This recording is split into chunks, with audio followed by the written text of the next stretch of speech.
नमस्कार. आरोग्यशाहीमध्ये मी वैद्य भाग्यश्री आणि मी वैद्य नमिता आपलं स्वागत करतो. आरोग्यशाहीमधलं शेवटचं अक्षर आहे ह. ह आहे हर्बचा. आपण जरी फळांचा राजा म्हणून आंब्याची निवड करत असलो तरी आयुर्वेदामध्ये द्राक्षा फलोत्तमा म्हणजे द्राक्ष हे सर्वोत्तम फळ असतं असं सांगितलेलं आहे.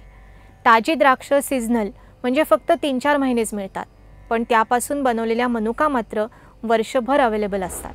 आयुर्वेदात मनुका म्हटलं की एक तर त्या काळा मनुका असतात आणि दुसरं म्हणजे त्या सबीज असाव्या लागतात.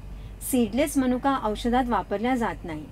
अनेक शक्तिवर्धक औषधांमध्ये मनुकांचा समावेश असतो, कारण सेवन केल्यावर लगेचच शक्ती देण्याचा त्यांच्यामध्ये गुण असतो. एखाद्या दिवशी खूप एक्झर्शन झालं असेल, श्रमामुळे अंग दुखत असेल तर झोपण्यापूर्वी 1 मूठभर मनुका खाव्यात आणि वरून 2 घोट पाणी प्यावं आणि झोपून जावं.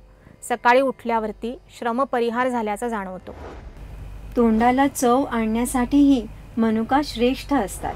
मूठभर मनुका थोड्याशा तुपावर परतून घेतल्या आणि त्यावर थोडंसं सैंधव लावून खाल्ल्या तर अतिशय टेस्टी लागतात आणि पचायला अजूनच हलक्या होतात.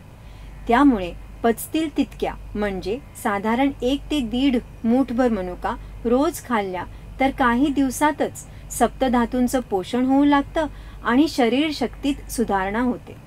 चक्कर येत असेल, हेमोग्लोबिन कमी झाल्यामुळे डोळ्यासमोर अंधारी येत असेल तर त्यावरही अशा परतलेल्या आणि सैंधव लावलेल्या मनुका खाण्याचा उपयोग होतो. कोणत्याही मोठ्या आजारानंतर, विशेषतः ताप येऊन गेल्यानंतर जी अशक्तता येते त्यावर रोज सकाळी मूठभर मनुका खाण्याचा आणि वरून दूध पिण्याचा उपयोग होतो.